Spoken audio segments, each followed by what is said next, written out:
I should think it's entirely fitting, if not inevitable, that the age of Newton would also host the first Newtonian philosophy of mind, the first, as it were, Newtonian psychology.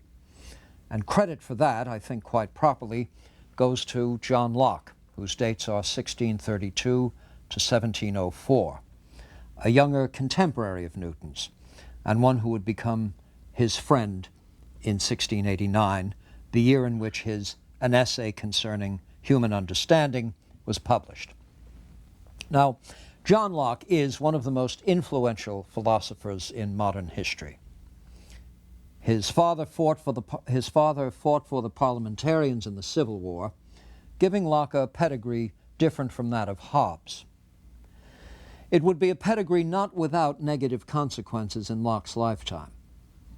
Well, we find him at Oxford in 1652, remaining there 15 years from that point until he became a personal physician and friend to Ashley Cooper, the first Earl of Shaftesbury. Locke joins the Earl's household in 1667, but retains his Oxford studentship until it would be revoked by royal decree in 1684. You've got to be careful with your politics in the 17th century. There's a fine portrait of Locke hanging in the Great Hall of Christ Church. It was at Oxford, but apparently not until 1660, that he met and befriended Robert Boyle, the celebrated chemist, whose experimental work would bring fame to him and to Oxford. Now, during this same time in Oxford, in 1665, Locke discovers the recent work of the now deceased Descartes and recognizes its clear superiority over the scholastic philosophy that had been a staple in his own education. Locke was trained as a physician. He was one of the few people during the early decades of the Royal Society to be elected a regular fellow of the Society, chiefly on the basis of contributions of a philosophical rather than an experimental or scientific nature.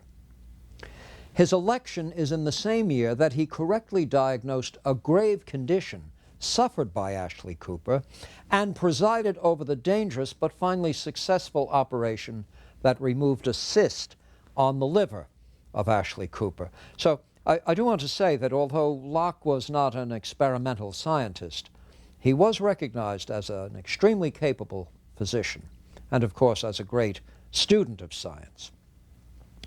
Locke was committed to a scientific approach to the mind and society. His essay concerning the human understanding makes it quite clear that progress here must be slow and deliberate. He says that in an age that includes the great Newton and Huygens and Christopher Wren, it would be sufficient for someone like himself to work, he says, as an under-laborer, to make a clearing so that others might be able to make further progress. Nonetheless, it's a quite thick treatise that he offers. Such progress, however, can be made only when we adopt methods and perspectives characteristic of Newtonian science. So Locke becomes a central figure in that part of the history of philosophy sometimes dubbed British empiricism. We can say that it begins with Francis Bacon's Novum Organum, and it will feature centrally John Locke and George Berkeley, David Hume, John Stuart Mill, and other now lesser known but quite influential philosophers. Now, to say that Locke had committed himself to a Newtonian approach to the issue of mind and the issue of human understanding requires us to rehearse for a moment what that approach is all about. First, of course, Newton famously idealizes complex phenomena. That is, he develops a simple model in which only one or two variables are operating to see how the phenomenon comes about in the ideal case, and then he can try to approximate ever more closely to the actual physical situation through observation and experiment. Now, the other feature of Newtonian science is its ontology. That is to say, Newton begins with the assumption that the ultimate constituents of reality are obviously not the visible, palpable form presented to the senses, but some more elementary and indeed some ultimately atomic form that the the ultimate constituents of reality, the point I want to make is, are not visible things. They're small. And to use the Newtonian terms, they are corpuscular. Light itself is a phenomenon made up of invisibly small corpuscles. And matter, in any form that it might take, is ultimately, at least in principle now, reducible to some more fundamental atomic or corpuscular ontology. So, this ontology is not unlike what has been defended by Pierre Gassendi, the Francis Bacon of France, in his revival of the atomism of Democritus. It's a common feature of 17th century scientific thought, whether in Galileo or in Newton or in Gassendi, namely that complex phenomena are to be reduced, which is to say resolved into parts, at least in theory, to more elementary components. And at the elementary level, you see how things are going, and then you pull these together in order to recreate, here's the compositive process, to recreate, to build things up to reality as it is seen. The scientific understanding just is the resolution into parts and their recomposition as functioning wholes, either in fact or in theory, either actually or ideally. Now, Locke's approach is very much along these lines, patterned after the science of Newton, the science of Newton and Bacon. Well, what are the most elementary ingredients of the human understanding, asks Locke. In fact, the central question that the essay begins with is how the mind comes to be furnished at all. How do we have anything in our mind at all? And what is it that's there? Now let's understand what he's not going to accept. He's not going to accept innate ideas, understood as ideas that, quote, the soul receives in its very first being and brings into the world with it, close quote. He doesn't mention Descartes by name when he rejects the theory of innate ideas. He probably knew of Descartes' explicit repudiation of a form of the theory of innate ideas captured by the quotation I just read. A group of philosophers at Cambridge, however, called the Cambridge Platonists, had already begun to restore respectability to these intuitive, Platonic forms of knowledge, forms of knowing based on reason as such that do not require the exercise of the senses, in any case that couldn't be verified or vindicated by any possible experience. You see, the Cambridge Platonists. Thus, it is against teachings of that kind, represented in the works of people like Glanville and Ralph Cudworth, Henry Moore, that Locke's critique of innate ideas is most sharply directed. However, Locke is prepared to accept that there are what he calls certain original acts of the mind. That is, there are some things we obviously do not need experience for, and indeed would have to be present for there to be any kind of rational or mental life at all. Now, an example of this is the law of contradiction. A thing cannot simultaneously be and not be. So there is some basic logical feature of all thought, and Locke is not at pains to establish that this comes about. He's not going to try to prove that you could come to these reckonings by learning. There are some things we know immediately and certainly on first examination, and this indicates a mental power that we generally call intuitive. Locke is prepared to accept that. In other words, he's not the most radical of empiricists. Now, there are other things that can be known to be true, and certainly true in all contexts and in all circumstances. For example, the proofs of geometry. Now, the difference between geometry and intuitive knowledge, like the law of contradiction, is that geometric proofs indeed have to be proven through a series of formal arguments. When we reach a conclusion in the science of geometry or in abstract mathematics, we recognize that the truth of the conclusion is necessary. It's certainly true in all cases, but nonetheless it does require an argument. So here's an instance not of what Locke calls intuitive knowledge, but of what, following the tradition, Locke calls demonstrative knowledge. You know such truths by demonstration, in the older Aristotelian sense of demonstration, a form of argument that successfully leads to a certain conclusion. So here we have two modes of knowing, the intuitive and the demonstrative. But when it comes to the facts of the external world, the matter is entirely different. All ideas come from sensation or reflection. Let us then suppose, says Locke, the mind to be, as we say, white paper, void of all characters, without any ideas. How comes it to be furnished? Whence comes it by that vast store which the busy and boundless fancy of man has painted on it with an almost endless variety? To this I answer in one word, from experience. But of course, if we examine for a moment what we do know generally is of a very complicated sort. Just think of a demonstration in mathematics itself. Think of the knowledge of a lectern, or a camera, or lenses. Think of a knowledge of the state, politics, law.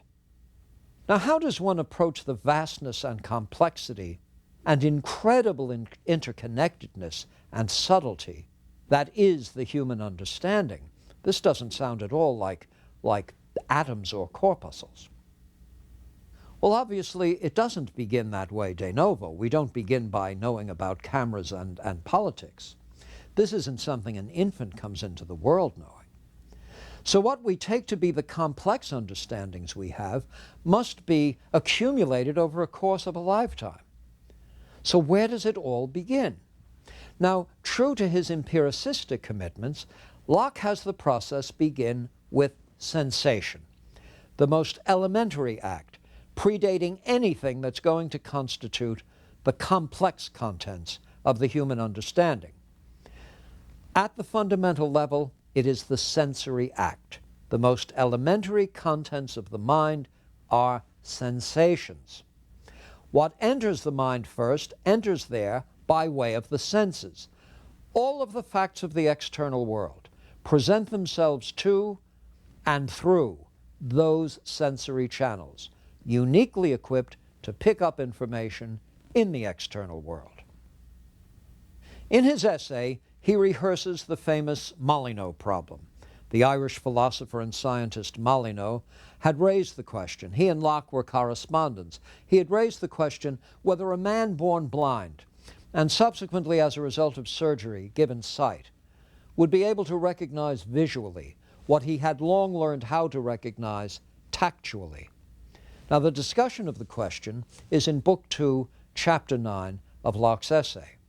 That is, a blind person who can feel around the edges of a rectangle or any other regular object such that he would always be able to recognize it as a square or a rectangle or a circle.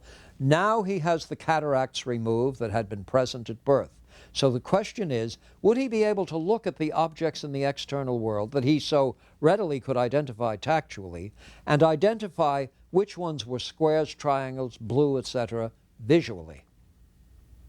Locke answers the Molyneux problem as you might expect. On gaining sight, the person could have no appreciation of the visible shape of objects, let alone their colors. That a person born blind and at a later time in life coming to have sight for the first time would be a babe in the woods. There wouldn't be anything he could know by way of some other sense that would give him direct knowledge now about the elements of a visible world which he has just come to. Elementary sensations must be combined and held together in some fashion. Do you see? Here's the problem. You start off with elementary sensations. But when we talk about cameras and lecterns, etc., we're not talking about particles now. We're talking about integrated wholes. So what has to happen is there has to be a means by which these elementary corpuscles, as it were, these corpuscular elements of mind can be pulled together. Any perceived object has many properties that go beyond elementary sensations. So in the particular case of a lectern on which today's notes might rest, first, it has a nearly square shape or a rectangular shape. It's a bit rounded at the top. It has a certain color to it. If I feel it, it even has a temperature. It's a little bit cooler than room temperature. It has solidity and mass. It can be made to stimulate my auditory system. I can do this. I can make a sound on it. It does stimulate my visual system. It provides information that is tangible. And I suppose at some level it probably would have a recognizable odor. And if I started chewing on the edge of it, I would say it probably has some sort of taste, even a recognizable sort of taste. Now, these quite complex features are not themselves elementary sensations. So how do they come together? How does all of this going on finally constitute the experience of a lectern? Locke takes up the question in several places, but most directly in Book 2, Chapter 33 of the essay, the chapter he titles, Of the Association of Ideas. Now here he cites any number of ways thinking is led astray by custom and habit, and argues that it's important for children to be watched closely lest they begin to form the wrong sorts of association. A fair bit of his discussion considers forms of madness as best explained in terms of radically faulty associations. This is Locke the doctor speaking now. In general, Locke explains the process as the result of regularly associated experiences and what might be called their reasonable connections. The elementary sensations are joined together much as the corpuscular elements of the physical world are held together by gravity to form more complex structures. The elementary sensations comprise something of a Newtonian mental realm. Now the corpuscular components of external reality we know are held together by gravitational forces. So the corpuscular mental elements can be held together by a kind of associational process, maybe we can say functioning in gravitational fashion. Now, Locke does not examine the mechanisms in any detail, and he makes clear that he's content not to speculate at that level, at the level of brain physiology, etc.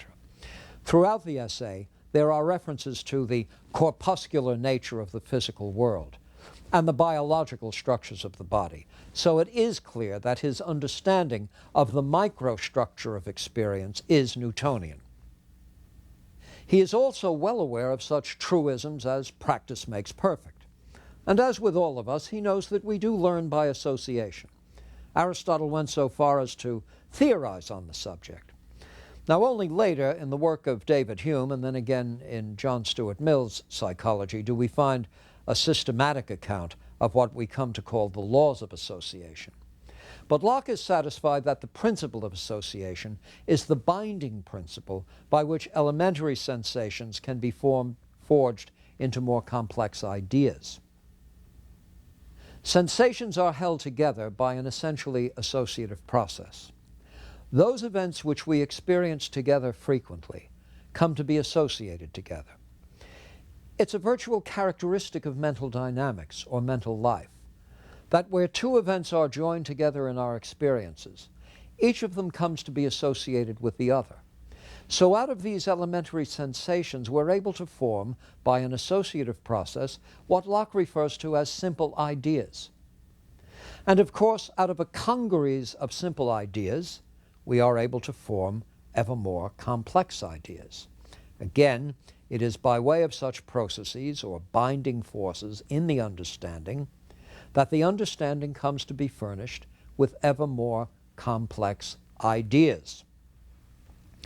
The question then is the extent to which the ideas that we have faithfully mirror what in fact is in the external world. That is, Locke has to deal with skeptical challenges. This, of course, has been a fundamental aspect of the problem of knowledge since the pre-Socratics. Can we trust the senses? How good are they at recording and reporting and faithfully representing the facts of the external world? Now, on this matter, Locke's approach to the problem of knowledge finds him adopting what might be called a dualistic epistemology. He is a realist when it comes to certain attributes we perceive in the external world and the faithfulness with which we recover and have a realistic representation of these things. But he is also what might be called a phenomenalist when it comes to other properties in the external world, and I want to make this clear. Let me use the lectern again as an illustration. We accept that physically the lectern is made up of matter whose corpuscular structure is sufficiently dense to give the lectern hardness. I'm going to hit the lectern again. It's a way of illustrating its hardness. Now, I can actually feel that hardness. The sensation I have by way of touch actually reports the physical property that corresponds to the sensation itself.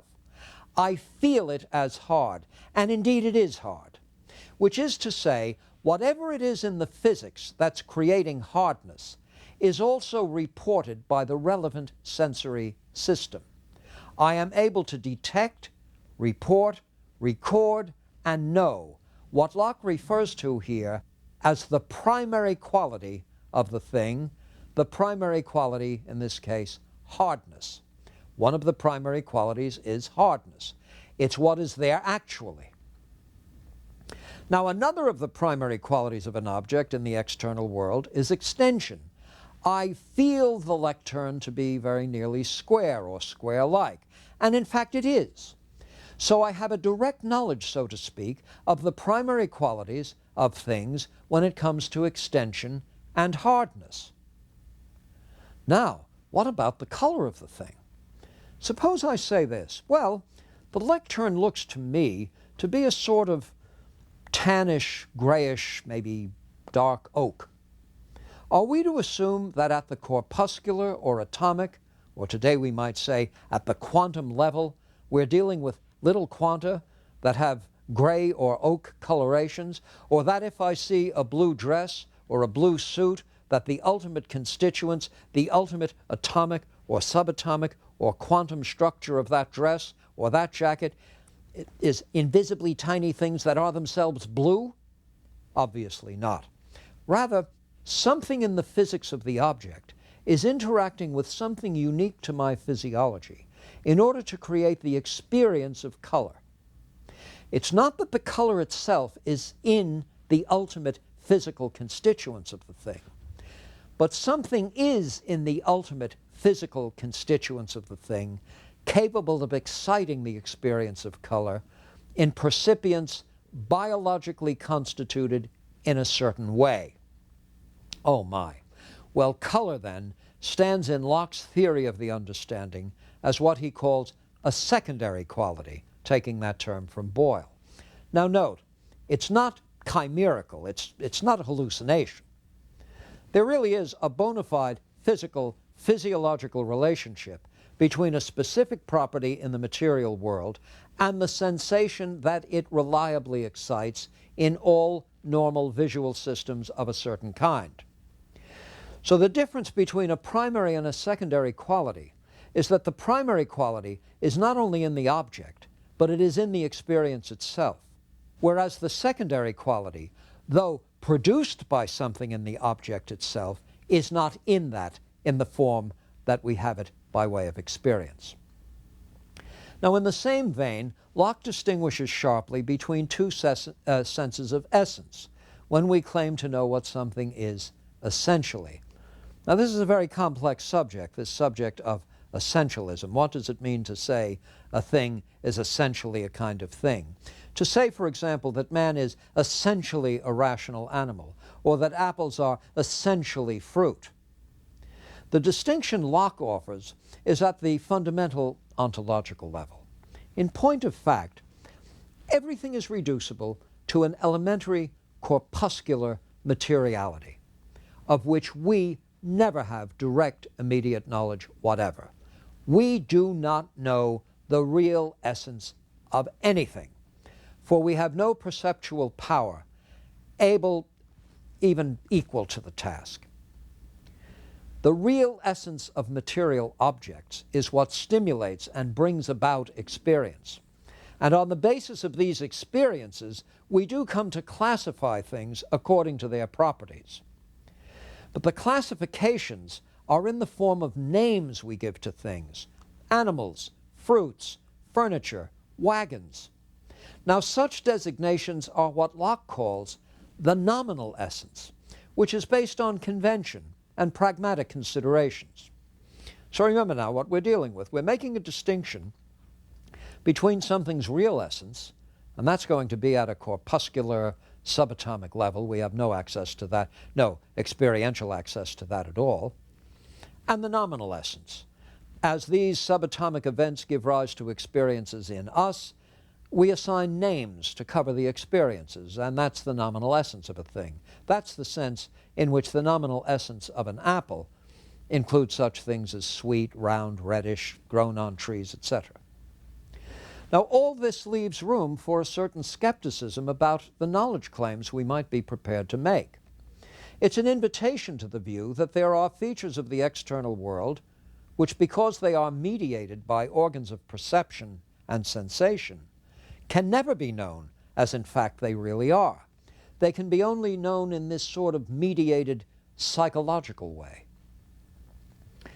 At first blush, one might be inclined to challenge all this on the grounds that there's at least one entity not known nominally, but immediately, really, and without any reliance on convention or on the facts of the external world. Well, one knows oneself essentially, for one is essentially one's personal identity. So how will Locke deal with this? What's the basis upon which I come to know myself as the entity I am? How do I have this continuing personal identity anyway?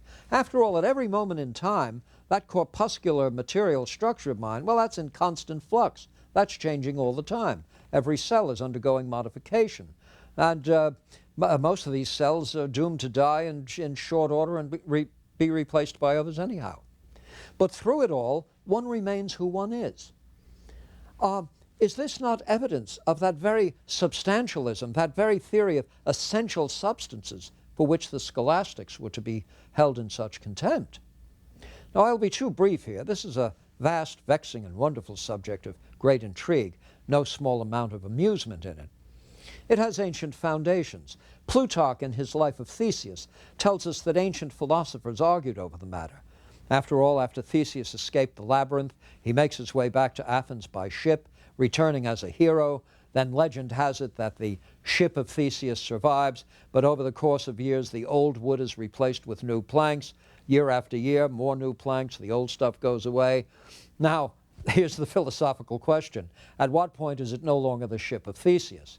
It has some sort of continuing identity, but none of the original parts remains. Similarly with the human body. The thing is changing all the time, constant alterations, cells being replaced all the time. How do we get out of all this some essential self, distinguishable from matter? Well, Locke regarded personal identity as the gift of experience. He's an empiricist, so self just is an accumulation of experiences, memories, present in consciousness, held together within the understanding by that very process of association that's been discussed. Well, when Locke puts together a theory of this kind, that personal identity is no more than a history of experiences held together by associative principles, great wits come together and say, we've had enough of this philosophy. The group that attacks philosophical pretensions come to call themselves scriblarians, after a character in Arbuthnot called Dr. Scriblerus. Jonathan Swift is a scriblarian. And Alexander Pope is a scriblarian. And the scriblarians have a wonderful time with Locke on personal identity. So that if in fact my personal identity is just my history of experience, whatever I have in memory, Locke says if you put the memories of a cobbler into the consciousness of a prince and vice versa, on the next day, Locke says, the two would wake up. They'd be the same man, but not the same person. Because a farmer or a cobbler who now has all of the experiences of a prince would awaken with the personal identity of a prince, and the prince would just be a cobbler or a peasant. And the scriblarians look at this and say, this is philosophy run amok. After all, Jack kills Bill. As Bill falls to the ground, he's having different experiences. He must be a different person by the time he hits the ground from the person he was just before the time that he was attacked by his assailant. That you couldn't even have a court trial on this account. The idea that your personal identity merely is a collection of things that you remember is an absurdity. Well, philosophers very often come up with theories that seem to have absurd implications, and sometimes the philosophers who do this are very great philosophers. John Locke was a very great philosopher, and I think his theory of personal identity is hopelessly defective. But we shall return to this from time to time in the course of lectures.